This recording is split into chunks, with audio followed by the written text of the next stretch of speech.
This video is for anyone who has gone through a tough time, or who's never gone through one.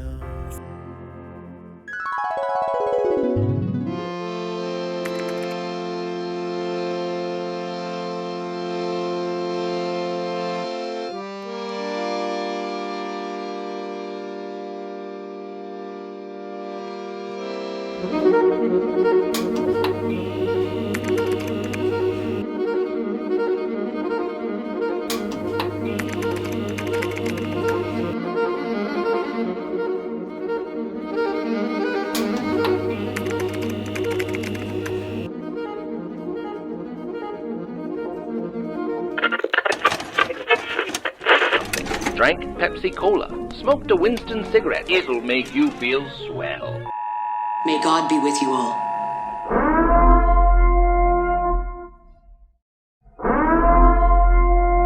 The following message is transmitted at the request of local authorities.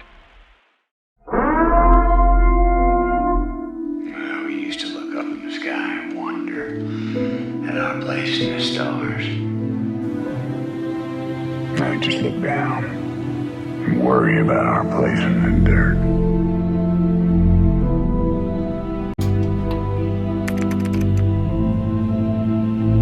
My story begins in a galaxy far beyond the reaches of the Milky Way. I come from a planet of two-dimensional beings.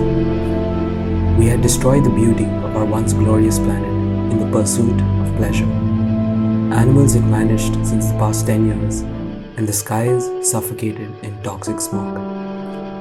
My species had reached the pinnacle of science and technology, but the one thing we needed most, we were unable to create: happiness. We spent our lives lost in shimmering screens and kaleidoscopic distractions, injecting squareomin whenever it was in stock. We had slowly created a habit of chasing pleasure in the short term over peace in the long term. I used to visually draw my thoughts out in a little book because it helped me decipher the world around me. We also weren't settled in ourselves, split between what was in our minds and what we said. Overthinking and projection became like breathing in and breathing out. Authenticity seemed like a distant dream, lost in our quest for momentary acceptance. Most of us had insecurities that morphed into unchanging beliefs of who we were. We would find reasons to blame the outside, so we would never have to look inside. In the labyrinth of our existence, we wandered aimlessly, disconnected from the cosmic tapestry, unable to truly feel or belong. Very few even thought that this way of living was a problem, and those who did had been long silenced. We were running in the pursuit of purpose, but never finding it, like the parallel lines on our bodies that never met. One rainy day, I sat listening to a haunting melody on repeat. A question echoed through me. Is this all there is to my life?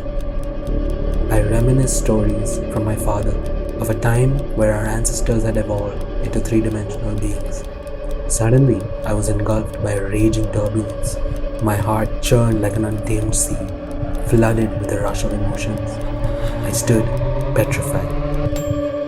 In a moment of audacity, I decided to book a ride towards an unknown destination.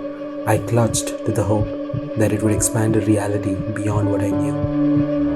To my surprise, a faint smile spread across my face as I fell into a cryogenic sleep. Look inside of me and see that I am not afraid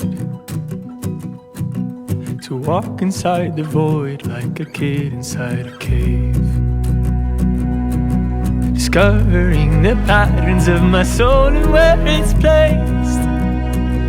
I've been mapping many caverns, but it still feels like a maze.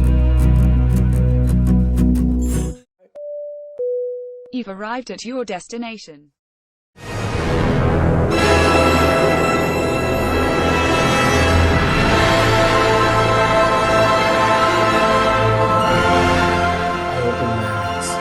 I was going towards a planet called Earth.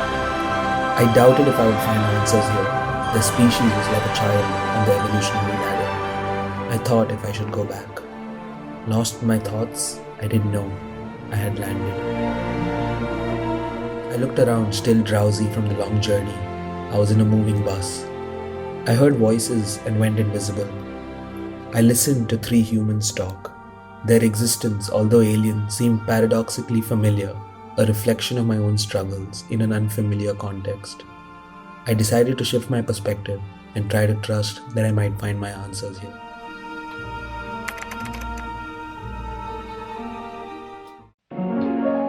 I looked out the window to see a signboard and was filled with hope. As we journeyed through the lush hills and trees, I felt a wave of positivity wash over me.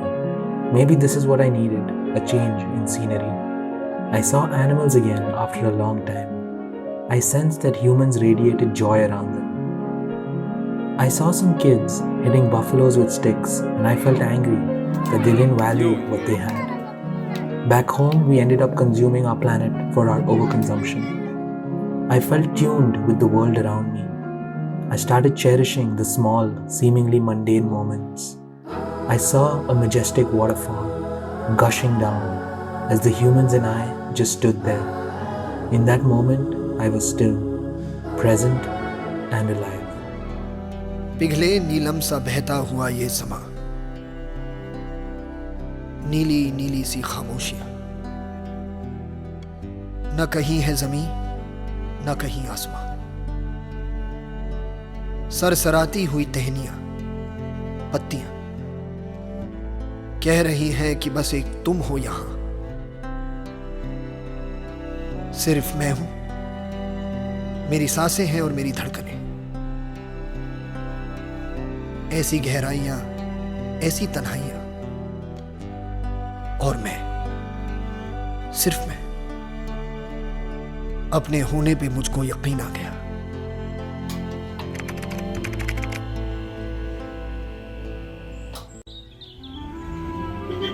As we passed local towns, I saw villagers walking around with smiles wider than I had ever seen.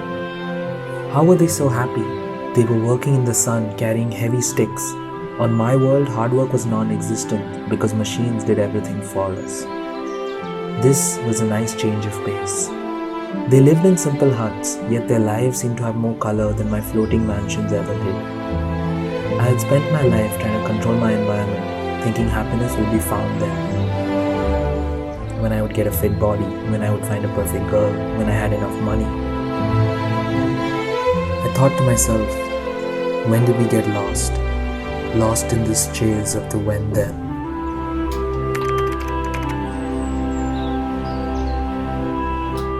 My attention was brought to the present as I heard two of the humans talking to each other. I had spent a lot of time projecting and not being myself, saying the nice thing over the right thing. I was scared to open up, scared that if I did, people would think I was weak. I was mostly in my own head and definitely heard what other people said but rarely listened. I could see in both their eyes how genuine every word they spoke was, how it showed on their smiling faces. And for some strange reason, just by listening to them open up, I felt I was a part of their group.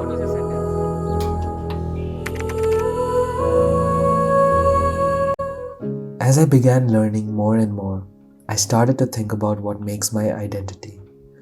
Which is more, nature or nurture? For so long, I had been stuck in my own negative self-perception. I had limiting beliefs about myself that I thought were set in stone. Instead of taking responsibility and trying to change, my mind deluded me with how the world had carved me like this. I let myself see only what I was shown and was lost in it. It told me reasons, like my parents didn't raise me right, is why I'm not a good person. I can't open up to people because I was bullied as a child. I found myself reminiscing about my childhood, those endless hours listening to my chattering mind tell me again and again who I was supposed to be. I had numbed myself from feeling strong emotions and lived a life of monotony and coldness, escaping with intoxicants and sensual pleasures. Anything that would blur the moment. So many relationships, so many moments could have been so much richer if I had just a slightly different perception of myself.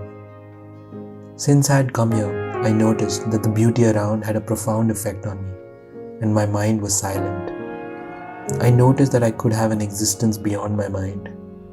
At that moment, I realized how powerful thought is. It could grow or limit me. The reins were actually in my hands. The reason it's easy for us to judge and perceive others compared to ourselves is because of how inaccurate who we think we are and who we actually are is. We can believe we're bad when we're good, and good when we're bad. A gap between the subjective and objective reality. I thought of times I was a good person when I was confident, empathetic, and I realized all the things that I told myself that I'm not, I actually was. My own self-perception wasn't who I was inside. Tears streamed down my face as I felt I saw myself for the first time. Emotions built up from years of suppressing them. I saw so much color in the world, and it angered me that for so long I had kept myself blind. My mind had forgotten the good to focus on the bad, and in doing so, I had forgotten the good. I let my mind drive my life as I sat in the back seat, never lowering the glass to see who I really was and who I could become.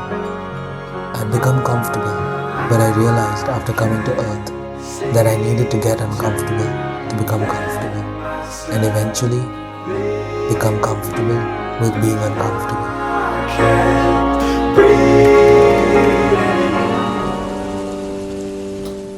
I was a different square from who I was 3 days ago, surprised that in such a short time I learned so much, and in such a long time I knew so little.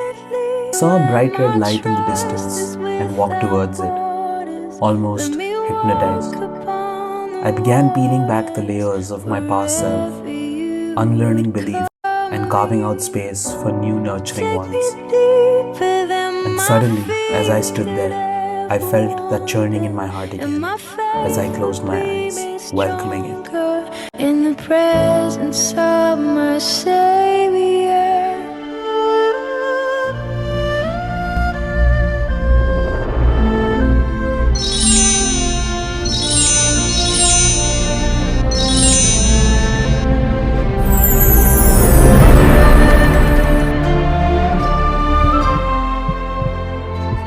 I took a deep breath in and looked around one last time, knowing it was time that I head home. I wanted to thank the humans, but we weren't allowed to let other species know we existed. I looked at them one last time. Little did they know that they had helped change my life forever. As I launched into space, I took one last look at this beautiful pale blue dot. I told my friends and family to come home so I could tell them about my journey. Fellow squares, the legends of us evolving into three-dimensional beings is true. It is our mind that adds a dimension, not our bodies. I went to a planet of immense beauty, both natural and in the species. I learned that every waking moment is enough, and excess never leads to better things. Square comes from inside us, not from the outside world. If we want to change, we can. But for that want to come, we have to do something scary. We have to stop escaping and sit alone with our thoughts. We have to look ourselves in the cold dark mirror and see, really see. Take responsibility for who we are and don't blame the environment.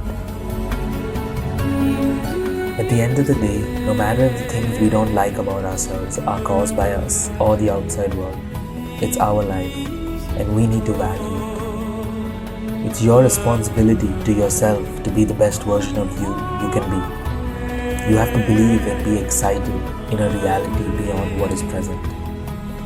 And I know it's hard to forget the past you know, to envision a future you don't, but it's necessary. I really looked around. I saw that most squares had left. The ones who remained went back to their devices. I looked down dejected. Couldn't they see that we could all evolve? I saw there's a difference between hearing knowledge and gaining knowledge. I was happy to see a few fly away on their own journeys, and I realized that knowing what to change is not hard, but having the desire to is the hard part. I accepted the fact that change happens to each their own. And maybe everyone will find it in their own way, at their own time, like I did. There is a swelling storm, and I'm caught up in the middle of it all.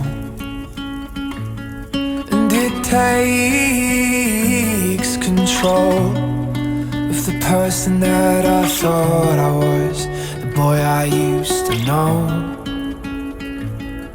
But there is a light in the dark, and I feel its warmth in my hands, my heart. Why can't I hold on? It comes and goes in waves, it always does, always does. The shortness of breath, I'll explain the infinite, how rare and beautiful it truly is that we exist. For I can't help falling in love with